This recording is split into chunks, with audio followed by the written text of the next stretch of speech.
घुटनों का दर्द आजकल बहुत ही कॉमन समस्या बन गई है। हर किसी से आप जिससे पूछोगे उससे ही घुटनों की दर्द की प्रॉब्लम हो। पहले एज फैक्टर रहता था कि भाई हम 60 के हो गए, 70 प्लस हो गए तो हमारे घुटनों में दर्द होगा। आजकल 40-30 पर पहुंचते पहुंचते भी हमारे घुटनों में दर्द होने लगता है। किसी किसी की घुटनों में तो टक टक की आवाज़ आने लगती है, बहुत ही ज़्यादा दिक्कत होती है।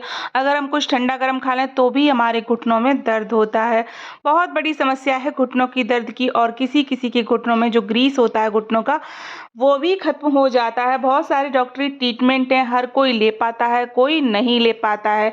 तो आज मैं एक ऐसी रेमेडी लेकर आई हूँ, है होममेड रेमेडी, जिससे आपके घुटनों का दर्द बिल्कुल ही खत्म हो जाएगा अगर आपने इस रेमेडी को सही से इस्तेमाल कर लिया तो, यानी कि यूज कर लिया। मैंने यहाँ पर एक चमचा ले लिया है।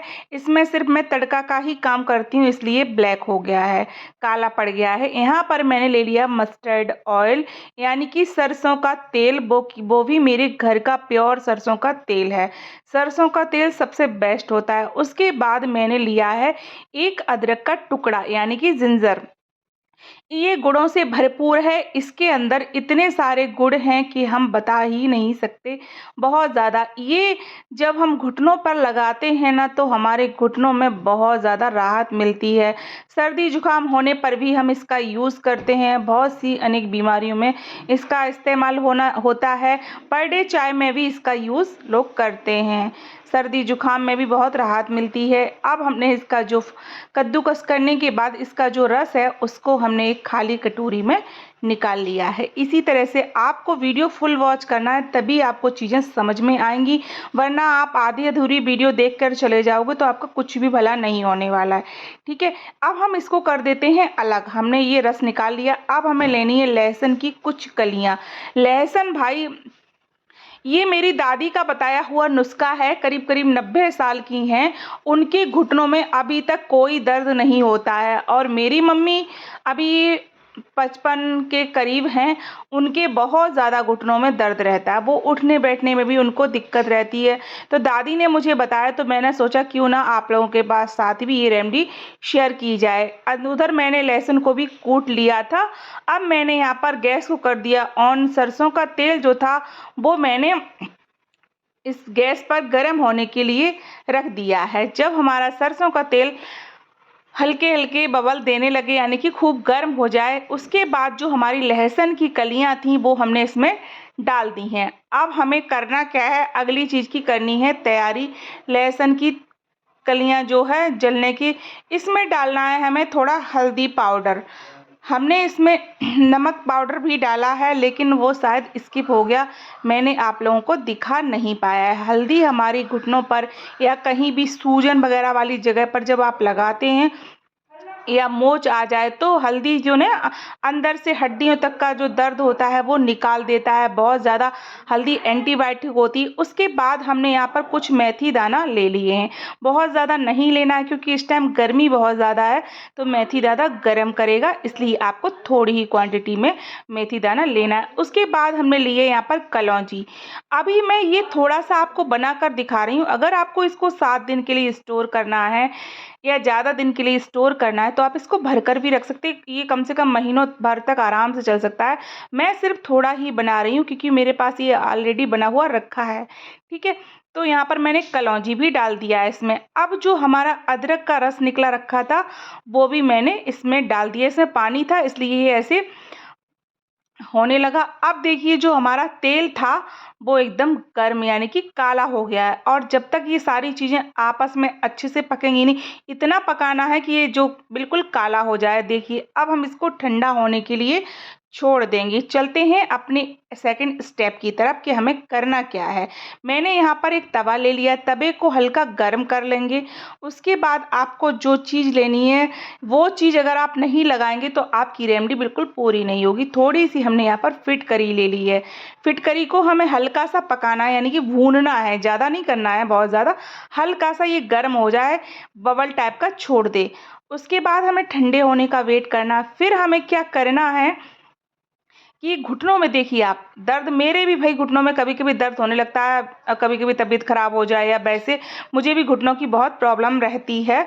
तो ये हमारा ठंडा हो गया था। उसके बाद आप सूती कपड़ा ले लीजिए कोई भी, और ये जो फिटकरी हमने गरम की है इसको इस कपड़े में मतलब ऑब्जर्व टाइप का कर लीजिए, यानी कि थोड़ा घुल जाए। उसके बाद आप घुटने पर लगाकर इसको हल्का-हल्का सेक दे दीजिए, ठीक है? फिटकरी भी एंटीबायोटिक होती है और इससे स्वेलिंग जो होती है अंदर तक, ये जड़ मतलब कहते हैं अंदर तक जाकर ये बहुत ज़्यादा रिलीफ देती है। तो हमने इस पर सिकाई टाइप की दे दी है। तो देखो ये सिकाई हो चुकी है। आप पीछे की जो नसें होती हैं इन पर भी सिकाई दें, जो जॉइंट होते हैं, है ना? अब जो हमारा तेल हमने गरम किया था वो ठंडा हो गया था। हमने एक कटोरी में इसको ट्रांसफ़र कर लिया है। देखिए बिल्कुल जल गया है। लहसुन की कलियाँ थोड़ी-सी कम जल पाई हैं। आप जब भी बनाएँ तो लहसुन की कलियाँ भी जो मैंने डाली थी वो एकदम काली हो जानी चाहिए। जितना ये काला रहेगा उतना ही बहुत ज़्यादा रेमेडी पावरफुल हो जाएगी। अब देखिए आपको इस पर लगाना कैसे है, कैसे आपको यूज़ करना है, देखिए कितना अच्छा बन के तैयार हुआ। अगर आपने 7 दिन तक इसको यूज़ कर लिया, डेली आप यूज़ करिए, तो आप ये कहेंगे कि सच में मतलब बहुत अच्छा आपने बताया, हमारे घुटनों का दर्द बहुत ही छूमंतर हो गया है। देखिए मैंने बहुत ज़्यादा नहीं लगाया, थोड़ा ही लगाया है। अच्छा सेंधा नमक डालना मत भूलना, सेंधा नमक सिकाई के लिए बहुत ज़्यादा परफेक्ट होता है। वो वीडियो थोड़ी-सी स्किप हो गई थी, या मैंने डाला है तो मैंने ध्यान नहीं दिया उस चीज़ पर, ठीक है? पीछे के जो हमारे जॉइंट होते हैं इन पर अगर आप कोई भी चीज़ नहीं लगाओगे तो रेमेडी आपकी पूरी नहीं मानी जाएगी। इन पर भी आपको एज ए मसाज के तौर पर ऊपर नीचे हाथ ऐसे-ऐसे करना है। जब तक रोज़ रात में लगाते टाइम डिब्बी या किसी शीशी में बनाकर रख लीजिए। जब आप सोने चलें तो इतना हल्का-हल्का कर लीजिए, किसी के ऊपर डिपेंड मत रहिए।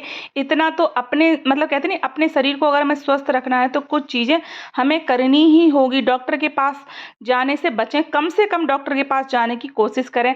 कुछ चीज़ें अपने आप खुद करते रहें। अब यहाँ पर मैंने ले लिया है तवा। तवा पे हमें करना क्या है, ये हैं अंडउआ के पत्ते। हमारी गाँव की लैंग्वेज में इसको अंडउआ के पत्ते बोलते हैं, अंडी के पत्ते बोल दीजिए। इसका ऑयल भी निकलता है। तो देखिए ये जो हमारे पत्ते हैं इनको हम हल्का-हल्का सेक दे देंगे। और हाँ, आपसे एक प्यारी सी रिक्वेस्ट है, वीडियो पसंद आए तो प्लीज़ लाइक शेयर ज़रूर करना। अगर आप मुझे फेसबुक पेज पर देख रहे हैं तो फॉलो कर लेना। अगर यूट्यूब पे देख रहे हो तो सब्सक्राइब करना मत भूलना।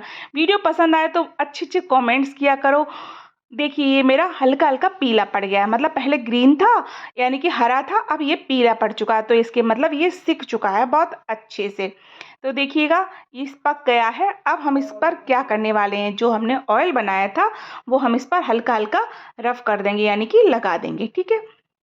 आप वैसे भी लगा सकते हैं जो मैंने मसाज तौर पर दिया था, लेकिन अगर आपको इस तरह के पत्ते अगर हफ्ता में 1 बार भी मिल जाते हैं हफ्ते में, तो आप लगा लें तो बहुत बेस्ट रिज़ल्ट निकल कर आएगा। और देखिए मैंने आगे भी लगाया है, पीछे जो मैंने जॉइंट थे वहाँ पर भी इनको लगा दिया है। और हम एक सूती कॉटन का कपड़ा ले लेंगे। देखिए ये इस तरह से ऐसे लगा दें जो कि आप रात में सोएं तो आपके बिस्तर खराब ना हो। और ये छूटे ना। आप कॉटन का दुपट्टा ले सकते हैं, अंगोछा ले लीजिए, जो भी आपको सूटेबल लगे आप वही चीज़ ले लीजिए और इस तरह से इसको बांध दीजिए, है ना? प्लीज़ अगर आप ये मेरी रेमेडी ज़रूर यूज़ करना, यूज़ करने के बाद मुझे इसका रिज़ल्ट ज़रूर बताना आपको कैसी लगी। तब तक के लिए टेक केयर, बाय बाय, मिलते हैं